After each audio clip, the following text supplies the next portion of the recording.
안녕하세요. 성공예감 이대호입니다.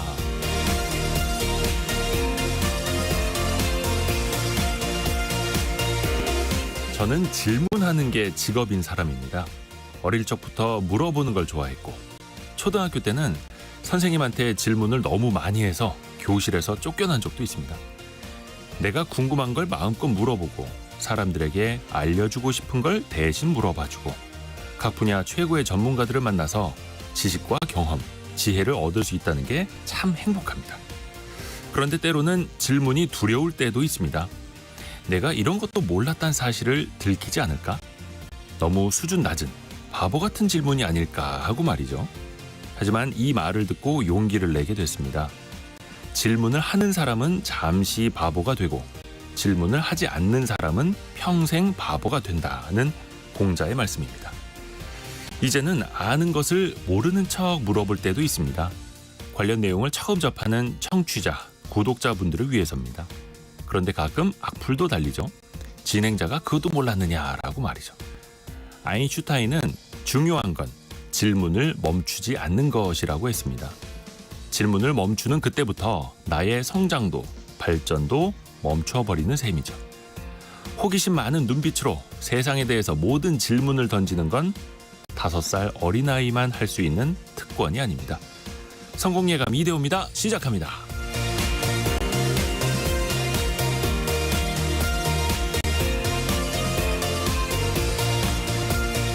안녕하세요. 이대호입니다.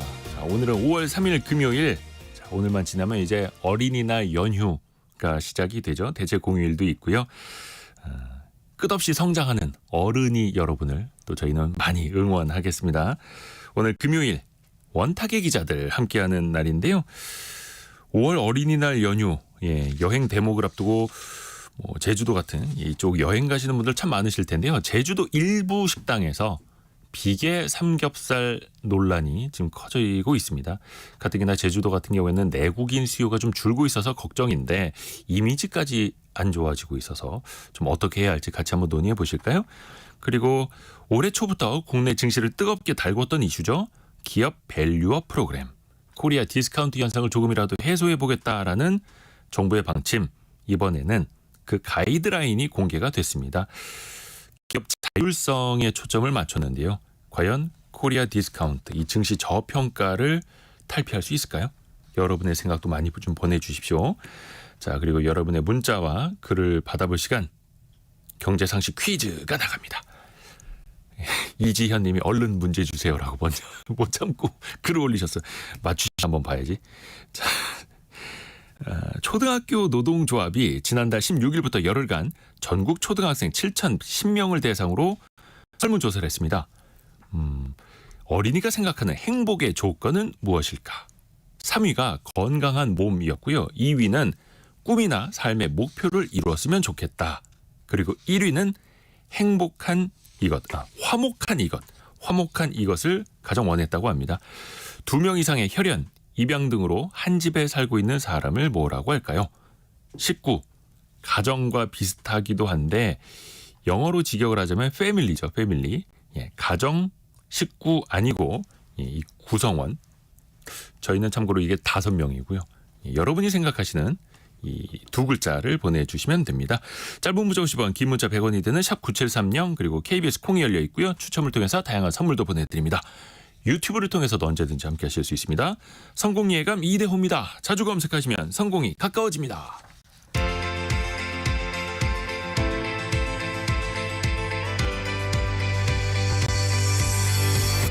KBS 1라디오 성공예감 이대호입니다.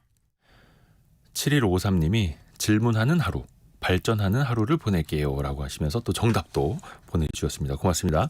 자, 원탁의 기자들 함께 만나보시죠. 2대12 권소현 기자, 머니투데이 방송 염현석 기자, 서울경제신문 송이라 기자 함께합니다. 안녕하세요. 안녕하세요.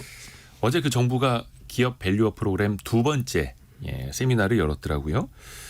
전체적인 방향성을 제시한 게 지난 2월 말이었고 이번에는 구체적인 세부 가이드라인, 그러니까 이렇게 기업들이 공시를 하시면 됩니다라고 친절하게 밝혔는데 대략 어떤 식으로 하면 된다라는 건지 누가 먼저 좀 설명 좀 해주실까요?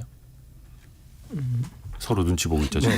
또 염현석 기자가 먼저 아, 하길 네. 기다리고 있었습니다. 네, 염현석 기자. 네, 이거 보면 어제 이제 2차 가이드라인을 발표를 했는데요. 먼저 밸류업 가이드라인 이제 코리아 디스카운트의 주요 원인으로 지목된 지배구조 개선안까지 좀 담도록 한 게 이번 가이드라인의 좀 특징으로 꼽을 수 있습니다. 뭐 쪼개기 상장이나 대주주 일감 몰아주기 등 뭐 터널링 등 이런 이슈가 있을 경우에 시장에 자율적으로 설명을 하도록 했는데요. 과연 기업들의 호응 아니면 뭐 참여가 잘 될지 좀 관심이 쏠리는 내용들이었는데요. 뭐 보면 이제 기업 개요를 밝히고 현황 진단을 하고 목표 설정도 하고 계획 수립 그다음에 이행 평가 마지막으로 주주들과 소통까지 좀 잘 해봐라라는 이런 가이드라인을 줬는데요. 뭐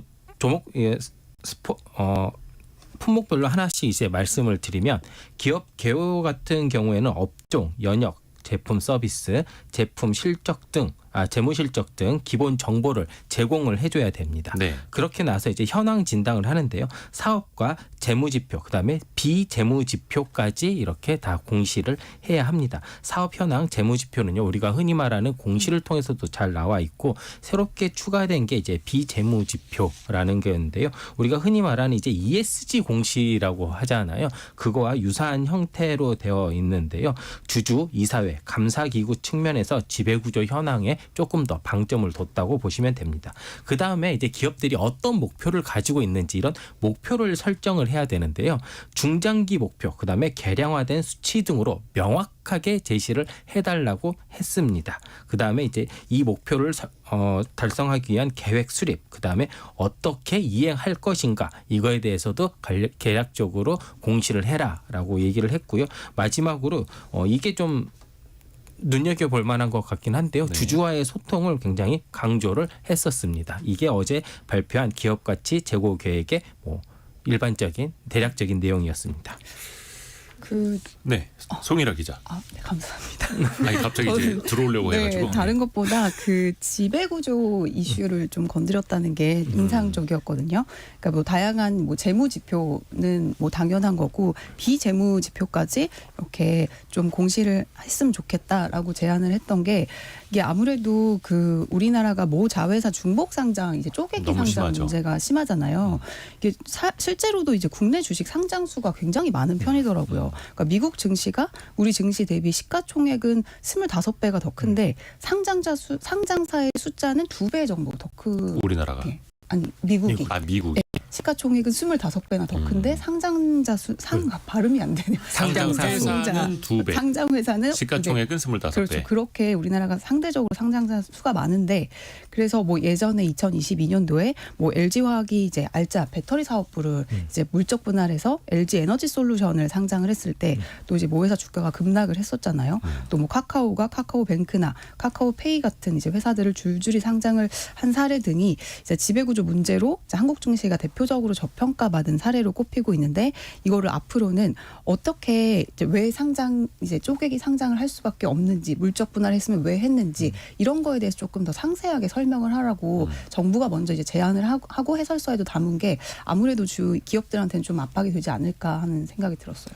그러니까 시장에서 평가받는 그런 주가 뭐 멀티플이라고 하는 밸류에이션 지표도 자기들이 직접 써라.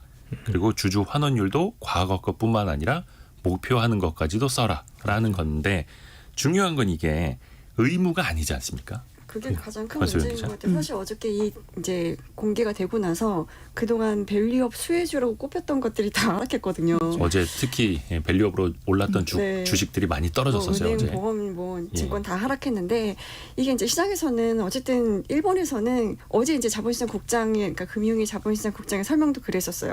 일본은 도쿄증권거래소가 혼자 끌고 간 거지만 우리는 금융위, 뭐 금감원, 뭐 거래소, 금투협, 자본위원 다 이제 총출동한 거잖아요.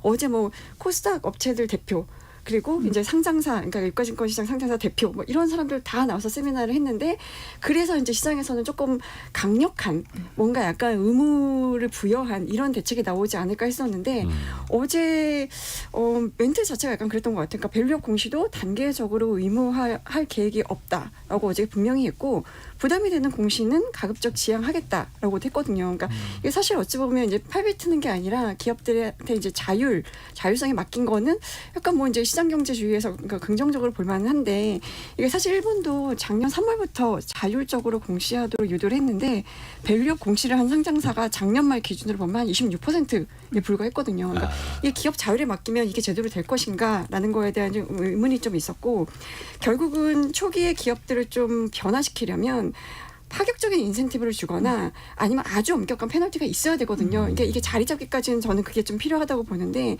가이드라인에 보면 이제 인센티브가 있기는 해요. 근데 그게 보니까 밸류업 표창을 받으면 모범 납세사 선정에 우대를 하겠다. 그러니까 모범 납세자로 선정해 주는 게 아니라 우대하겠다. 그리고 뭐 주기적 지정 감사 면제 심사할 때 가점 보유하겠다. 뭐 감리, 불성실 공시 관련할 때 제재 감면해 주겠다. 뭐 거래소 연 부가금 면제, 연 부가금 해봤자 코스닥 시가총액 1조 원 기업 기준으로 500만 원이 좀 넘거든요. 몇백만 원 안 됩니다. 요 몇백만 원 벌겠다고 뭔가 이 어마무시한 공시 부담을 지겠냐. 뭐 코리아 밸류업 지수 편입 우대. 이건 약간 이제 이 원칙에 맞는 건데 대부분이 당장 기업들이 그거 정도면 괜찮겠네요라는 비용을 줄여주는 게 없고 앞으로 불이익이 생길 거라는 가정을 하고 생기면 요거를 좀 경감해 줄게라는 거라서 이 인센티브 사실 메리트가 별로 없다고 생각이 좀 들고요. 기업들을 움직이게 할 수 있는 가장 큰 인센티브라고 하면 아무래도 이제 세제 혜택일 텐데 지금 세제 혜택에 대한 세제 혜택을 주긴 할게. 근데 구체적으로는 고민 중이야. 라고 이제 발표를 한 거라서 뭐 기획재정부의 의지도 있고 세제 혜택이 있을 거라는 암시를 주긴 했는데 구체안이 안 나온 거잖아요. 네. 근데 그 와중에 보면 지금 이제 재정 상황이 안 좋단 말이에요. 뭐 올 들어 1분기 동안 이제 세수 거친 것도 보면 작년보다 많이 줄었고 특히 이제 기업들 실적이 안 좋으니까 법인세는 완전 쇼크 수준이고 이런 상황에서 파격적인 세제 혜택이 가능할까라는 의문이 하나 있고 또 한 가지는 지금 이제 국회 지난 총선에서 야당이 이제 압승을 했지 않습니까? 그래서 이거 관련해서는 이제 7월 달에 세법 개정안에 이 내용이 담긴다고 해도 이게 국회에서 이제 통과가 되려면 야권의 이 동의를 얻어야 되는데 이게 또 법인세를 좀 줄여주고 이런 건 또 부자감세로 연결이 될 수가 있어서 야권 입장에서는 뭐 밸류업에 대한 기본적인 방향엔 동의하나 부자감세에 대해서는 조금 캐션 마크 이럴 수가 있어서 그런 부분이 좀 우려가 되긴 합니다. 말씀하신 거를 좀 몇 가지로 나눠서 좀 우리가 토론을 좀 해볼게요. 우선은 그 자율성을 좀 주겠다. 강제성보다는 의무보다는 자율에 맡기겠다. 이 부분부터 다른 분들은 좀 어떻게 생각을 하시는지 좀 생각을 좀 들어볼까요? 왜냐하면 어떤 상장사는 그 얘기를 하더라고요. 이걸 의무화를 하면 형식적으로 갈 수밖에 없다. 그래서 오히려 실효성이 떨어질 것이다. 또 이런 이야기를 하더라고요. 그래서 이게 인센티브가 필요하긴 같아요. 자율성이라는 게 어떻게 보면 상황에 따라 다른 게 자율의 핵심인 거잖아요. 네. 그러면 이제 경영진 흔히 말하는 뭐 우리나라 기업 체제를 보면 이제 뭐 오노가라든지 이런 경영진 쪽에서 이제 자율성이 극대화되는 부분이 딱 한 번이 있습니다. 이제 M&A 할 때거든요. 자기 회사를 누구한테 팔 때.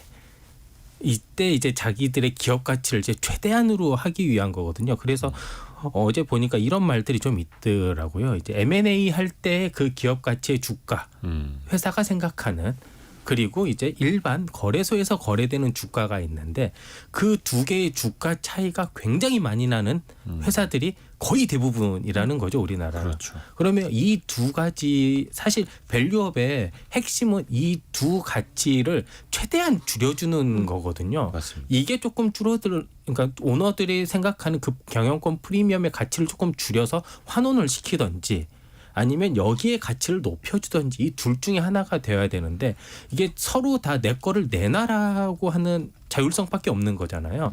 그러면 이게 자율적으로 절대 되지 않을 것 같다라는 생각이 들어서 어느 정도 강제성이 조금 필요한 부분이 아니냐. 왜냐하면 내 거를 내놔야지 이게 누군가에게 이득이 되는 상황이기 때문에 저는 어느 정도의 강제성이 반드시 필요하다라고 봅니다. 이게 내놓는다라는 표현이 조금 부적절할 수는 있겠습니다만 우리나라에 그런 표현이 있죠. 두 개의 주가가 있다.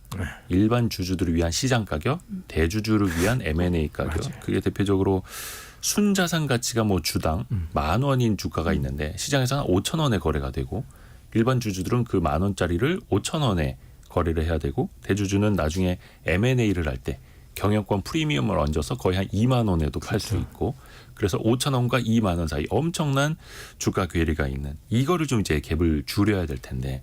근데 이런 의견도 있더라고요. 네, 이게 정의라 기자. 정부가 기업들이 어쨌든 자율에 맡겨서 공시를 하라는 지금 입장이잖아요. 근데 이거를 이런 리스트를 모아서 이제 좀 그 알리겠다고 했거든요. 이제 이른바 화이트 리스트가 성실하게 자율 공시한 기업들의 리스트를 이제 거래소의 그 사이트에 일목요연하게 정리를 해서 투자자에게 효율적으로 좀 정보를 전달해 주겠다. 그러면은 사실 소액주주들도 이거를 보고 이 회사는 이렇게 성실하게 공시를 했네 하면서 조금 더 긍정적인 마인드가 생길 수도 있잖아요. 그래서 이제 업계에서는 사실 은근한 압박으로 느끼는 것도 있더라고요. 이게 뭐 화이트 리스트라고는 하는데 블랙 리스트로 변질이 될 수도 있다. 뭐 이런 식으로 약간 불안해하는 것도 있는데, 근데 물론 뭐 세제 혜택이나 이런 것들이 추후에 계속 이제 나와서 이런 인센티브를 확실한 당근과 또 채찍이 있어야겠지만 이런 좀 리스트업 하는 것도 저는 은근한 좀 압박이 되지 않을까라는 생각도 좀 들긴 했어요. 그러니까 동종 기업인데 경쟁사인데 한쪽은 공시를 아주 디테일하게 열심히 잘하고 좋은 평가를 받고 있고 다른 경쟁사는 조금 안 좋은 평가를 받고 있으면 뭐 비교는 되겠죠.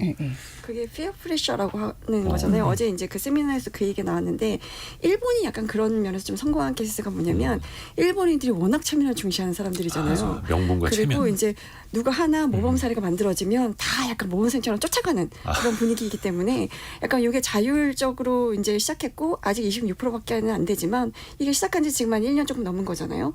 그래도 26%가 적지만 또 많다고 볼 수도 있는 수치인 거예요. 자율성 부여한 걸 감안하면. 그래서 이제 이런 거래소의 막강한 영향력을 기반으로 JPX 프라임 이제 150 지수를 만들고 여기에 동종업계 누구는 들어갔는데 우리 못 들어갔어. 그러면 이걸 들어가기 위해서 되게 노력하는 문화인 거고 우리나라는 그게 과연 가능할까? 이거 사실 이제 시행해봐야 알 텐데 그런 피어 프레셔가 있다면 자율성이 좀 효과를 발휘할 수 있을 것 같고 근데 약간 저는 한편으로 좀 걱정이 되는 게 이게 사실은 이제 면책 조항 같은 게 좀 있잖아요. 그러니까 이걸 악용하는 기업들이 좀 나올 수도 있을 것 같다는 생각이 좀 들더라고요. 네. 그러니까 이게 자율성을 부여하면서 한편으로는 뭐 어쨌든 지금까지의 공시는 과거에 있었던 일이나 현재 일을 공시를 하는 거고 지금 이거는 이제 미래 계획을 발표를 하는 거기 때문에 계획까지 들어가면 좋다. 그렇죠. 이제 이 계획이라는 거는 사실은 지금 어떤 가정으로 어떻게 추정을 하느냐에 따라 많이 달라질 수 있는 거잖아요. 그래서 만약에 목표나 계획을 달성하지 못했을 경우에도 약간 거래소 공식 규정에 면책 제도를 이제 넣어서 이걸로 우리가 무슨 불성실 공시 이런 것들로 이제 제재하진 않을게라고 했거든요.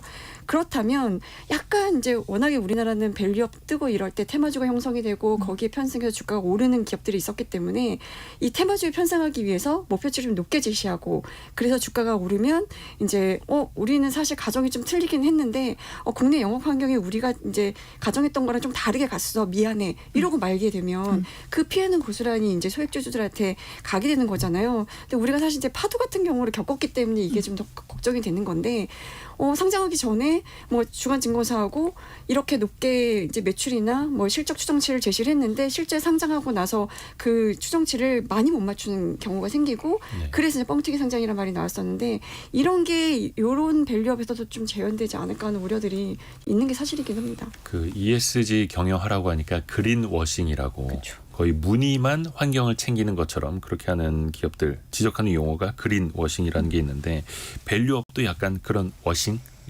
겉보기에만 아니면 종이만 그럴듯하게 써서 내는 그런 기업들도 나올 수 있을 것 같고 왜냐하면 못 지켰다라고 해서 페널티가 없기 때문에 자율에 맡기는 거기 때문에 또 하나 이게 비교를 해봐야 될 게 일본 내에서도 이제 기업과 비교를 하면서 그래도 밸류업에 이제 참여하는 기업들이 좀 늘고 있다라고 했는데 우리나라는 또 일본하고 비교하는 것 좀 이제 민감하게 받아들이지 않습니까? 일본은 밸류업이 통했어요. 최근에도 물론 뭐 좀 일본 중심 최근에도 조정을 받고는 있습니다만 거의 그 30년 만에 잃어버린 30년 이후에 최고치를 최근에 기록하기도 했었고 과연 일본의 사례를 통해서 좀 배울 수 있는 건 있다면 뭐가 있을까요? 확실한 거는 거버넌스가 바뀌지 않으면 밸류업하기 힘들다라는 겁니다.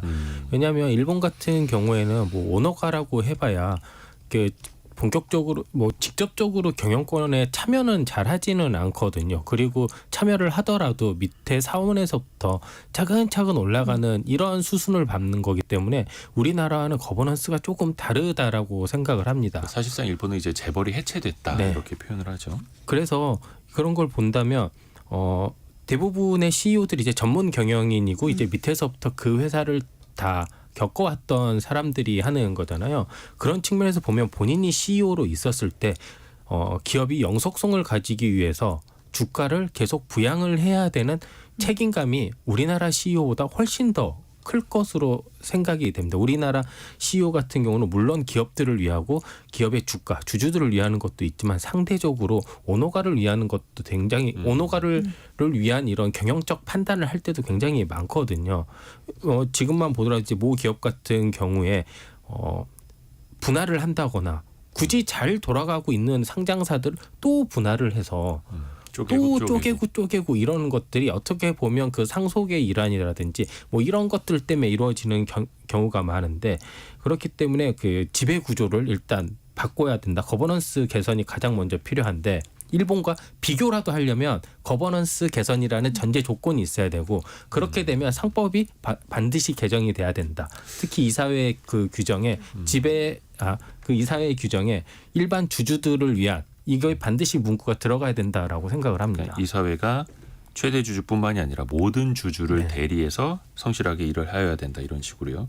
최근에 그 밸류업 프로그램 2차 세미나 전후로 외신에서 나온 거 보니까 사실 코리아 디스카운트 현상의 핵심은 족벌 중심 경영이다 이런 지적이 있더라고요. 근데 이게 대기업 그룹뿐만이 아니라 사실 중소 중견 기업들도 가족 경영을 위해서 기업을 상장시키고 뗐다 붙였다 하고 이런 경우가 많은데 밑으로 내려갈수록 더 심합니다. 왜냐하면 중소기업들이 다 대기업이 했던 걸 다 보고 배운 거라서. 근데 사실 족벌 경영 자체가 나쁜 건 아니에요. 가족 회사 있을 수 있어요. 그러려면 비상장 상태로 가족들이 지분을 갖고 있으면 되는 건데 공개 모집을 해서 모든 국민들 외국인들에게까지도 투자금을 받아놓고 그러고 나서도 가족 경영을 계속하고 있으니까 그게 문제가 되는 거죠. 그리고 일본 밸류업은 사실 단기적인 주가 부양을 위한 정책은 아니었어요. 그러니까 한 10년 전부터 시작된 이제 정말 체질 개선에 그 차근차근 쌓아 올라온 거잖아요. 그리고 나서 이제 작년부터 막 이제 확 올라간 건데 근데 우리나라도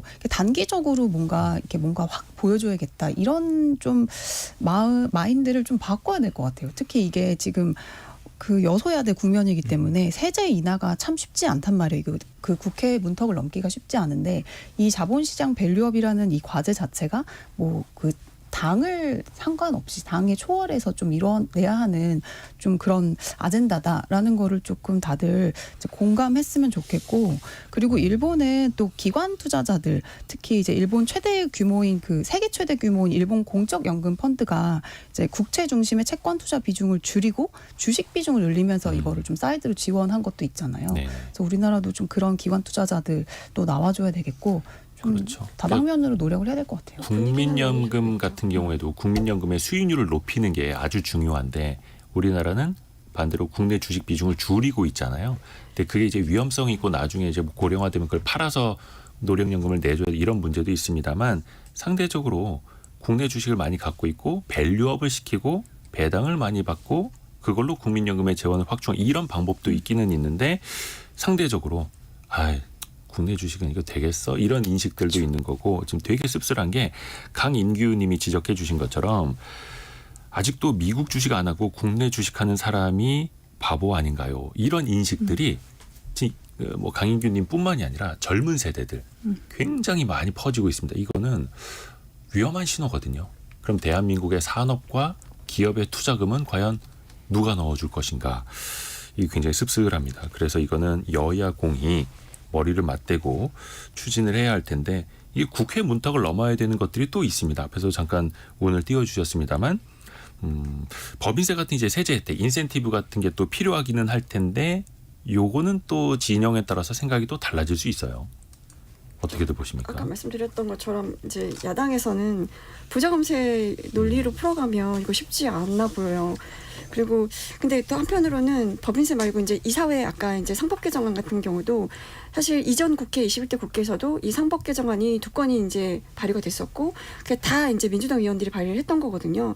이용 의원하고 이제 박주민 의원이 발의를 했는데 계속 이제 문턱을 못 넘고 계류 상태인 상태에서 이제 국회가 바뀌는 분위기인데 이 이사회에 이제 회사를 위한 것뿐만 아니라 이제 주주를 위해서 또 이제 충실 의무를 지도록 하는 이 상법 개정안은 아마 지금 이제 여소야대 국면이 됐으니까 이번 국회에서는 조금 수월하게 통과할 수 있지 않을까 하는 생각이 드는데 이거에 대해서도 뭐 그런 내용, 그러니까 논란들이 좀 있긴 하더라고. 워낙에 이 상법을 정하면, 그러니까 상법을 개정하면 그 하위 법령들을 바꿔야 될 것들이 너무 많아서 거기도 시간이 걸리고 이러니까 이것보다도 당장 할 수 있는 방법으로는 이 사회가 아예 그냥 정관에 스스로 회사뿐만 아니라 오너뿐만 아니라 주주의 비례적 이익을 고려한다는 내용의 정관을 넣도록 우리가 유도하는 것도 방법이다. 그러면 이 밸류어 프로그램의 분위기를 타고 약간 기업들이 이 사회에 이런 정관을 넣는 게 뭐 뭔가 약간 좀 보편화되고 이러면 그러면 상법 개정하기 전에 이제 이런 분위기가 좀 잡힐 것 같아서 그런 쪽으로 유도를 하는 것도 괜찮은 방법인 것 같습니다.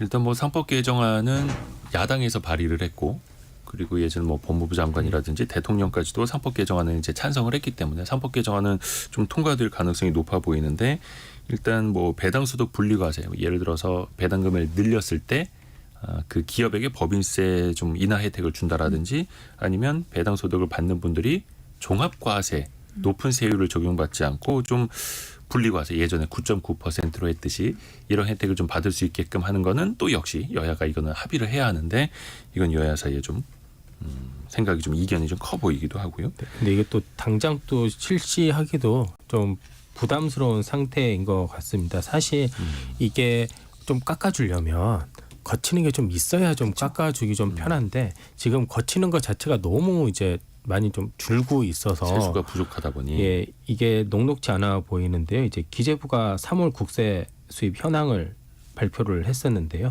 작년 같은 기간보다 2조 2천억 원이 적게 거쳤습니다. 그리고 이제 지난 2월까지는 사실 그러니까 2월까지만 하더라도 그 국세 수입이 3조 8천억 원 플러스였거든요. 전년 대비. 근데 이제 3월부터 이제 우리가 좀 국제 정세가 불안해지면서 이게 바로 마이너스로 돌아선 건데요.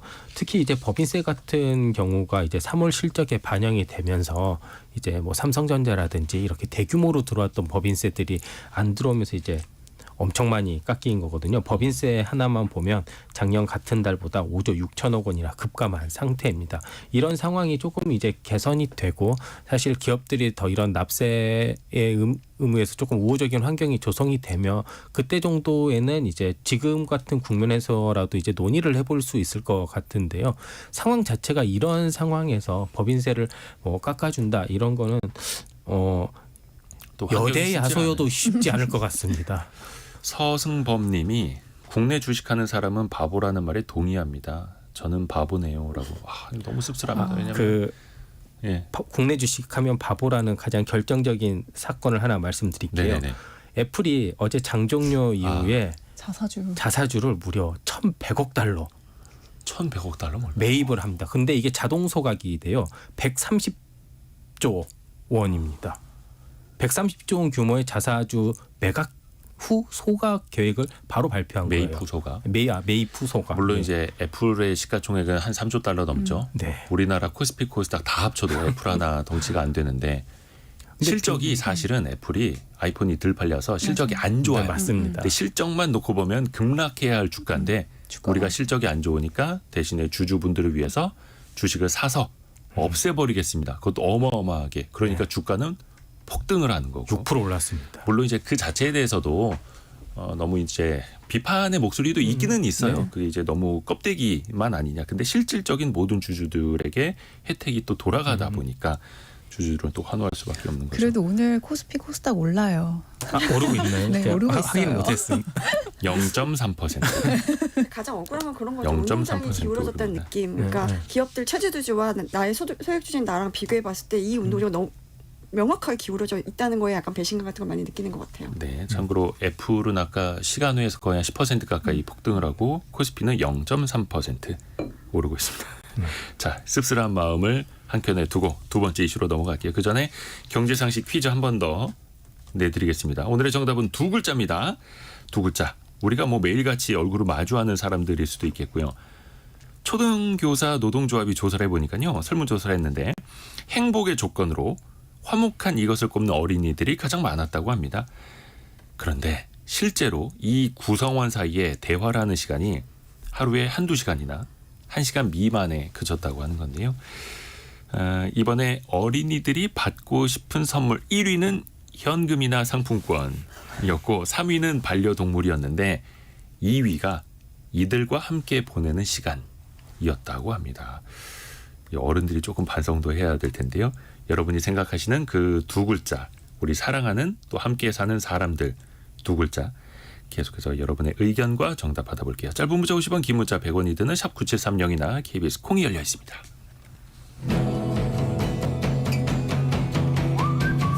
오늘의 움직임에 주목하고 세상의 흐름을 놓치지 않습니다. 여러분의 내일을 응원하며 성공의 열쇠를 함께 찾아갑니다. 성공예감 이대호입니다. 4957님, 제가 열심히 사는 이유입니다 라고 하면서 정답 두 글자 보내주셨고요. 김미정님은 원수일 때도 있다고. 참 동의를 안 할 수가 없네요. 이호성님은 이번 주에 본가에 가는데요. 아버지께서 봉투 두둑히 가지고 와라 하셨어요. 별다른 코멘트는 드리질 않겠습니다. 자, 두 번째 이슈.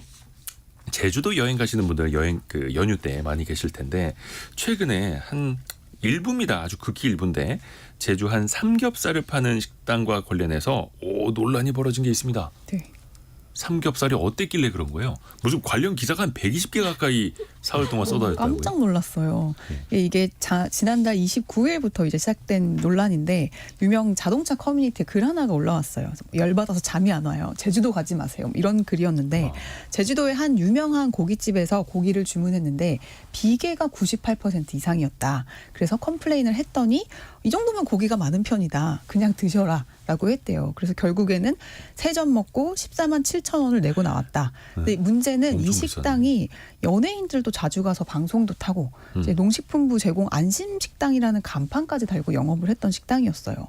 그래서 뭐 너무 사람도 많고 제주도가 이제 관광객이 또 많은 특성상 한번 방문을 하면 다시 올 일이 없다고 생각해서 이런 일이 일어났나 이런 좀 비판을 하는 글이었는데 댓글들이 보니까 댓글이 거의 한 1,300개 정도 달렸던데 제주도 갈 돈으로 일본을 가는 이유입니다. 뭐 이런 댓글.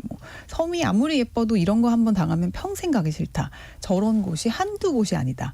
비계가 많아야 맛있고 고급이다라는 얘기를 하더라. 뭐 이런 류의 뭐 저런 고기 내놓고 제주도는 제주도 좋네. 뭐 이런 댓글들도 있더라고요. 근데 이게 이 글이 올라오자마자 이곳 저곳에서 저도 비계 테러 당했습니다. 이런 글이 올라오고 뭐 심지어는 식당에서 일했던 직원이 또 막 어떤 고기를 팔았는지 뭐 이런 것까지 나타나면서 결국에는 제주도지사까지 나선 지금 그런 상황이에요.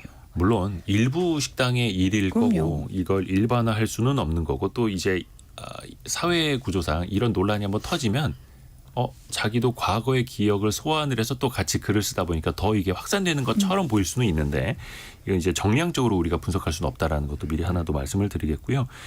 근데 이 논란이 또 한두 번 터진 게 아니다 보니까 앞에서 우리가 기업 밸류업 가이드라인 이야기했는데 삼겹살 가이드라인이라는 것도 있다면서요.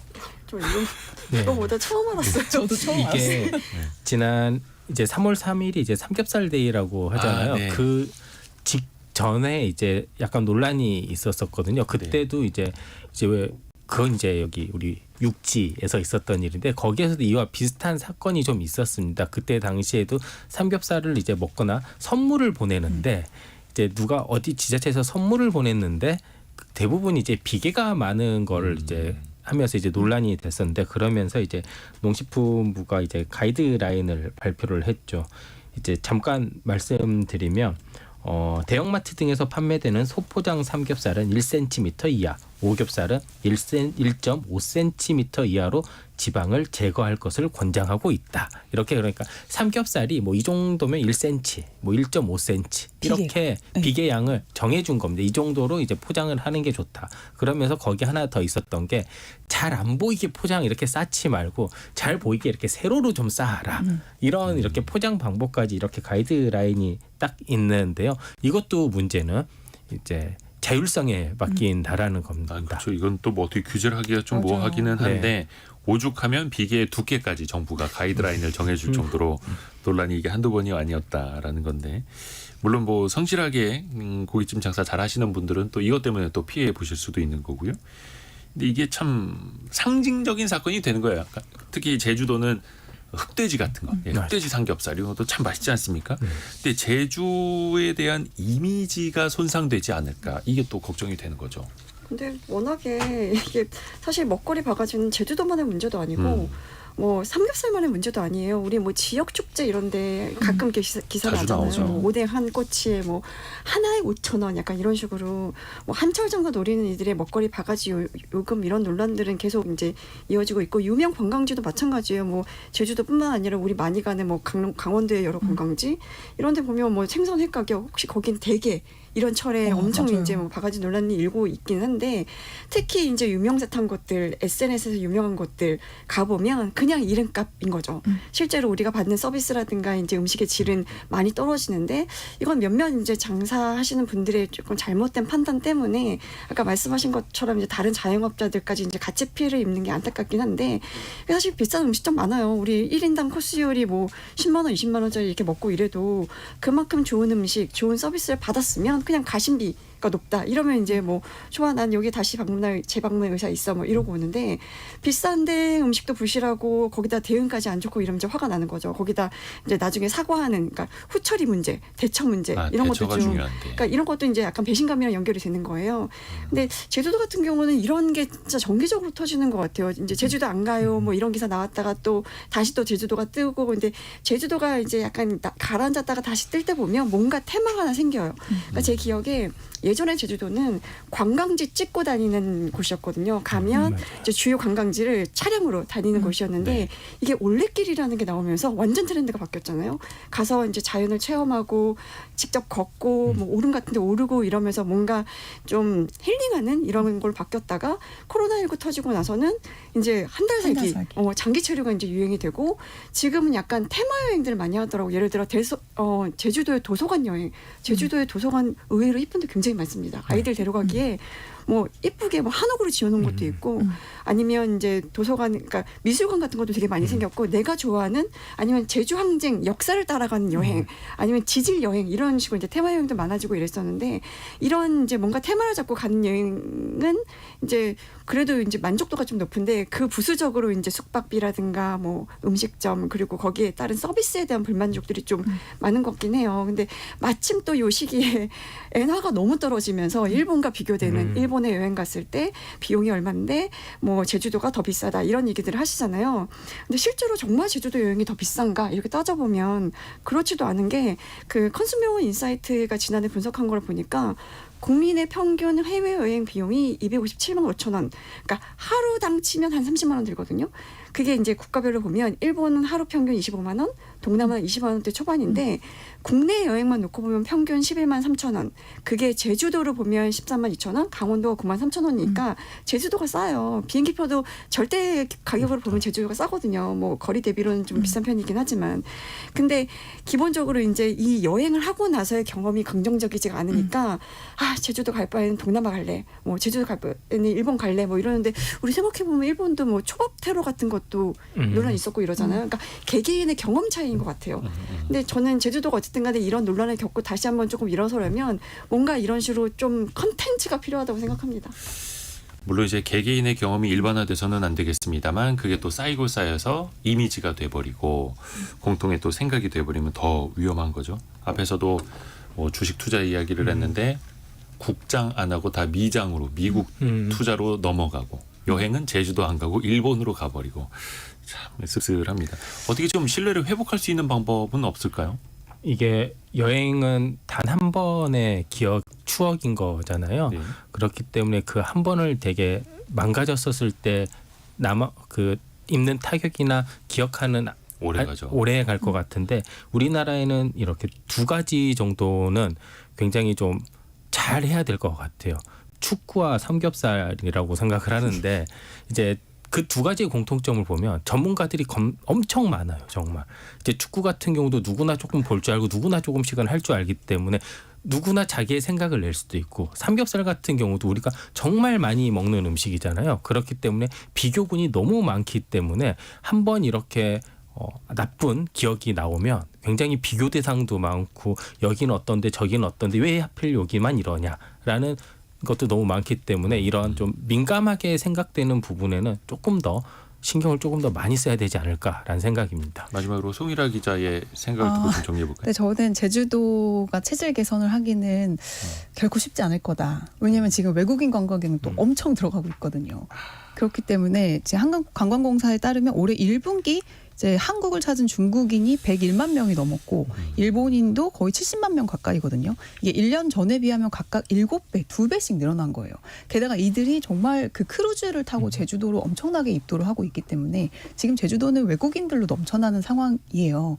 그러면 이제 장사하시는 분들도 사실 뭐 내국인 괜찮지 않을까? 뭐 이런 식으로 생각하실 수도 있고, 그래서 이제 좀 지자체랑 다 같이 나서서 좀 그래도 먹거리만큼은 저는 정말 양심을 가지고 좀 판매를 해야 된다고 생각하는데 그런 것들은 좀 그 규제를 했으면 좋겠어요. 뭐 안 그래도 이런 그 점검을 나선다고 하는데 또 제주도지사는 또 이제 간담회를 하면서 뭐 식문화 차이가 있을 수도 있다 뭐 이런 발언을 해가지고 또 논란이 또 있더라고요. 기름에 물. 기름을 뭐 80% 이상 먹는 식문화가 뭐 어디 있는지는 모르겠는데 참 이게 오늘 제 주제 중에 하나가 제주도였을 뿐이죠. 뭐 서울에서도 어떤 특정 시장, 인천에서도 특정 어떤 포구 이런 데가 논란이 됐던 적이 많이 있거든요. 근데 이게 장사하시는 분들도 이제는 SNS 시대여서 굉장히 빠르게 소문이 퍼지고 그 소식을 지구 반대편에서도 해외에서도 보고 다시는 저기 한국의 어떤 관광지 가지 말아야겠다라는 게 전 세계에 퍼져갑니다. 그러니까 각별히 좀 유념하셔야겠고 그리고 또 지금 이 순간에도 성실하게 정직하게 장사하시는 분들은 또 저희가 많이 또 응원하도록 하겠습니다. 그런 면에서 소비자의 역할이 굉장히 중요하다 봅니다. 그런 데는 가지 말아야 되고 정직하게 하는 곳들만 찾아가서 돈줄을 내야 되고. 네. 잘 하시는 곳들, 그럼요. 정직하게 하시는 네. 곳들도 많이 좀 소문이 났으면 좋겠습니다. 2대12 권소영 기자, 머니투데이 방송 염현석 기자, 서울경제신문 송일아 기자 함께했습니다. 고맙습니다. 감사합니다.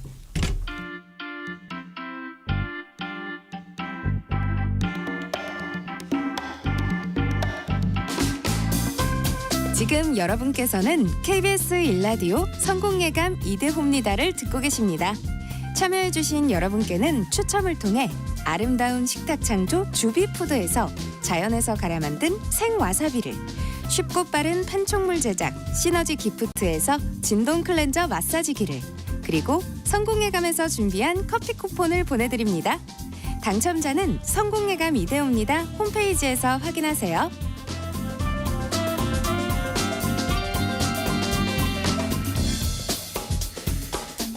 이제이님이 고등학생 아들과 남편이 화요일에 싸웠는데 아직도 화해를 안 했어요.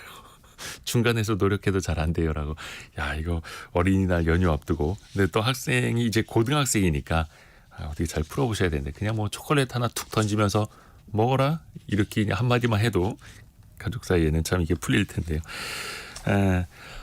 연휴 어떻게 보내시겠습니까? 어린이날 미성년 자녀를 둔 부모는 동물원이나 식물원, 놀이공원을 주로 방문했다라는 이제 카드 데이터도 나오더라고요. 오늘 직업의 세계 간접적으로 한번 다녀와 보실까요? 강홍민 기자와 함께합니다. 안녕하세요. 안녕하세요. 놀이공원에서 일하시는 분들 취재하셨다고요? 네. 특히 퍼레이드 하시는 분들이요. 그 퍼레이드 이제 연기자를 만나고 왔는데 네. 이 제가 갔다 온 곳이 이 서울에 굉장히 유명한 놀이공원의 그 공연팀에서 근무하는 분을 만나고 왔어요. 이 놀이공원이 뭐 가보신 분들도 굉장히 많으실 텐데 이 퍼레이드 공연으로 굉장히 유명한 곳입니다. 네. 예. 근데 이 공연팀을 이끄는 팀장을 만나고 왔고 내부에서는 캡틴이라고 부르더라고요. 캡틴. 네. 대장. 제가 들어보니까 네. 한 매일 3, 4회 정도 이 퍼레이드 공연 그리고 스테이지 무대 공연을 하고 있고 어린이날 이제 곧 있으면 어린이날이죠. 어린이날이나 이제 크리스마스 같은 시즌에는 그에 맞는 공연을 기획해서 새롭게 공연을 선보이고 있었습니다. 특별 공연을요. 네. 근데 뭐 뮤지컬이나 연극이나 이런 무대에 서시는 분들하고 다르게 놀이공원은 무대가 아니라 공원 내에서 퍼레이드를 하면서 공연을 하시잖아요. 그렇죠. 이제 행진하면서. 놀이공원만의 이런 퍼레이드 팀의 특징은 또 뭘 꼽아볼 수 있을까요? 네, 저도 궁금해서 이제 물어봤는데 이 퍼레이드 공연 특성상 네. 동작을 굉장히 절도 있고 그리고 파워 넘치게 힘이 넘치게 신나게 해야 되는 되니까 게 놀러 오신 특징입니다. 분들이니까. 맞습니다. 그 왜냐하면 놀이공원에 놀러 온 사람들이 굉장히 기분이 좋잖아요. 네네. 들떠 있고 이 기분을 조금 더 고조시키는 역할을 하는 거죠. 아하. 그리고 이제 그 공연 시간이 대략 30분 정도인데 그 시간 동안 한시도 쉬지 않고 계속 움직이면서 옷을 갈아입을 때도 움직이면서 이렇게 미소를 잃지 않아야 된다는 특징이 있었습니다. 그렇죠. 보통 이제 그 한 타임 공연이 끝나고 나면 굉장히 이 연기자들의 칼로리 소모가 커서 이 덕분에 다이어트가 필요 없다고 합니다. 살이 쭉쭉 빠진다고 합니다. 아, 그렇죠. 그 긴 거리도 걸어 다니면서 춤을 춰야 되고 계속 웃어야 되고. 근데 퍼레이드 할 때는 관객하고 굉장히 가까운 거리에 있잖아요. 네. 그럼 조금 부담이 되지 않을까요? 공연할 때? 근데 저도 이제 물어보니까 오히려 연기자들 입장에서는 굉장히 좋다고 합니다. 오, 이 그래요? 이유를 들어보니 거리가 굉장히 가까우니까 관객들의 환호 그리고 표정이 그대로 보이잖아요. 그걸 보면서 이제 자연스럽게 텐션이 올라간다는 장점이 있었는데 사실 그 무대 공연을 하는 배우들도 소극장 굉장히 작은 극장이 아니고서야 그런 관객 반응을 얻기가 힘들거든요. 네. 근데 이분들은 매일 3번, 4번씩 그런 환호를 받고 공연을 하는 거죠. 아, 그래요. 아까 공연을 하루에 서너 번 할 때도 있고 어린이날 같은 게 특별한 공연을 할 때도 있다라고 했는데 이게 퍼레이드 공연 시간도 되게 길어 보이더라고요. 얼마나 뭐 어떻게 하는 거예요? 보통 이제 오후 2시부터 시작해서 야간 공연까지 8시 이 공연까지 퍼레이드 공연과 무대 공연을 섞어서 이제 하고요. 예. 중간중간 소규모 공연들 합치면 하루에 평균 이제 3, 4회 정도 한답니다. 이 공연의 시간은 30분으로 딱 정해져 있는데 어린이날이나 크리스마스 같은 이런 시즌에는 공연 횟수도 좀 늘어난다고 해요. 그래서 이분이 지금 이 공연 연기자로 활동하신 지가 한 18년 정도 되는데 네. 예전에는 하루 8회까지도 했다고 합니다. 그러니까 퍼레이드뿐만이 아니라 중간중간에 작은 공연들도 계속 있는 거네요. 그렇죠. 이야, 대단합니다. 근데 이게 준비 과정도 되게 힘들 것 같아요. 완벽한 율동을 맞춰야 되는 거잖아요. 또 팀 단위로 같이 움직여야 되다 보니까. 그렇죠. 뭐 동선이나 안무의 합, 군무라고 하죠. 이것도 굉장히 중요해 보였는데 보통 한 시즌의 공연 오픈을 위해서 준비하는 기간이 한 2달 정도 걸린답니다. 이 기간 동안에는 굉장히 고난이도의 연습을 거쳐야 하고요. 공연을 올리고 이제 시작된 이후에도 매일 오전 오후로 나눠서 연습을 하는데 연습량이 굉장히 많아 보여서 좀 물어봤더니 네. 이 퍼레이드 특성상 계속 앞으로 이동하면서 춤을 춰야 되기 때문에 그렇죠. 이 동선이 꼬이거나 안무가 헷갈리면 연기자들이 부상으로 이어질 수도 있다고 합니다. 그래서 이 안무와 동선을 몸에 익히는 연습이 굉장히 중요해 보였습니다. 그 퍼레이드 차량 같은 것도 있으니까 또 위험하기도 맞습니다. 하고 또 조심해야 되겠고 또 바로 옆에 관객들이 또 있으니까요. 근데 이런 그 퍼레이드 하는 배우분들 근무 시간이 따로 정해져 있습니까? 어떻게 뭐 채용 조건, 근로 조건은 어떻게 돼요? 이분들은 프리랜서예요? 이분들은 그 놀이공원 소속 연기자들이었고 보통 이제 출퇴근 시간이 그 오전 12시부터 21시, 9시까지였는데 아까 말씀드린 대로 이제 오후 2시가 첫 퍼레이드 공연이라고 말씀드렸잖아요. 네. 이걸 이제 준비하기 위해서 한 12시쯤 출근해가지고 연습하고 이런 준비 과정이 있었고 시즌 공연이 잡힐 때는 이제 보통 오전에도 출근을 많이 하는데 네. 이 경우에는 시간의 수당을 받는다고 합니다. 그렇죠. 보통 근데 이제 이 공연팀은 놀이공원에서만 공연을 하는 게 아니었는데 매년 소아 환우들을 위해서 병원에 가서 공연도 하고 그리고 이제 지자체 초청으로 지방 공연도 다닌다고 합니다. 외부 공연도 같이 하고요. 네. 근데 요즘에 보면은 퍼레이드 할 때 외국인 배우들이 굉장히 많이 있더라고요. 그분들은 또 어떻게 고용이 되고 또 그분들하고 소통하는 것도 사실은 쉽지가 않을 것 같아요. 그렇죠. 제가 그 뭐 러시아나 아니면 미국이나 다른 이제 해외에서 온 연기자들의 수를 여쭤보니까 네. 그건 이제 좀 환상으로 두기 위해서 좀 비밀이라고 하더라고요. 그래요? 네. 근데 기본적으로 이제 외국인 배우들과는 이제 한국어나 영어로 소통을 하고 네. 각 연기자들의 모국어를 혼용해서 사용하고 있기도 했습니다. 그래서 이제 좀 뭐 아까 말씀드린 대로 군무나 동선을 조금 더 디테일하게 맞추기 위해서 좀 더 원활한 소통이 필요하니까 이 통역사도 이 공연팀 내에 상주를 하고 있었습니다. 그래요. 또 아무래도 뭐 무용이나 연기를 전공한 사람들이 채용되나 싶기도 하는데요. 공연팀이 갖춰야 할 어떤 조건 같은 게 있을까요? 대부분 현대무용이나 한국무용, 뭐 재즈 등 무용 전공자들이 굉장히 많았는데 네. 꼭 이 무용 전공이 필수는 아니라고 해요. 네. 무용을 전공했더라도 한 1, 2년 정도는 퍼레이드 공연에 이 적응이 필요하다고 이 캡틴은 봤고요. 무엇보다 이 공연에 대한 이해도와 열정 그리고 자기 관리 능력, 뭐 사생활 관리가 중요하다고 했는데 이 사생활 관리가 왜 필요한지 물어봤더니 네네네. 공연 특성상 네. 어린이 그리고 아이들이 굉장히 많이 가잖아요. 네. 그리고 이제 연간 회원권을 끊어서 매일 오다시피 하는 분들도 계신데요. 네네. 그래서 그 관객들의 환상을 깨지 않기 위해서 뭐 안팎에서 이렇게 사생활 관리를 한다고 그리고 그게 굉장히 중요하다고 얘기를 하더라고요. 퍼레이드 하고 있어서 막 이렇게 사진 찍고 가까이 갔는데 막 술 담배 냄새 나고 그러면 안 되니까. 그렇죠. 밖에서도 혹시 뭐 술 취한 모습을 보여준다거나 그러면 환상이 깨지니까. 예전에 그런 거 있었어요. 어떤 곰돌이랑 사진 찍은 이제 어린 아이가 엄마 곰돌이한테 담배 냄새 나요. 뽀로로에서 또 네, 그러면 담배 큰일 냄새 납니다. 나면 항의 들어오죠. 자기 관리가 중요합니다. 근데 공연을 정말 많이 하는데 그중에 특별히 어떤 기억에 남는 공연 같은 것도 이야기 혹시 들으셨어요? 이 놀이공원에는 뭐 아이들 그리고 부모들이 굉장히 많이 오지만 어르신들 단체 관람도 꽤 있답니다. 근데 한 번은 이제 어르신들이 단체 관람을 하러 오셨을 때 너무 고생한다면서 10,000원짜리를 어르신들이 용돈으로 이렇게 뭐 주시는 분들도 있었다고 하고요. 예전에 그 외할머니께서 이분의 외할머니께서 공연을 보러 오신 적이 있는데 멀리서 이제 손녀를 좀 알아보시고 공연 끝나기까지 계속 멀리서 손을 흔들면서 그렇게 해주셨다고 해요. 그 모습이 굉장히 기억에 남는다고 합니다. 힘들었을 때도 마지막으로 들어볼까요? 네, 좀 직구적 관객들 때문에 힘들었던 적이 있다고 하셨는데. 네. 공연하는 도중에 아이들은 굉장히 순수하기 때문에 궁금한 걸 바로 물어보잖아요. 그래서 바로 앞까지 와서 돈 얼마 벌어요? 라고 물어보는 친구들도 있었고 이제 참. 관객들 중에는 이제 사진 촬영할 때 예. 옷이 좀 뭐 파인 옷 무대 의상이 좀 있다 보니까 그렇죠. 과한 스킨십을 하는 분들 때문에 좀 힘들었다고 합니다. 이제는 퍼레이드 배우들이 다른 눈으로 보일 겁니다. 예, 존경합니다. 강홍민 기자 고맙습니다. 저희가 2부에서는요.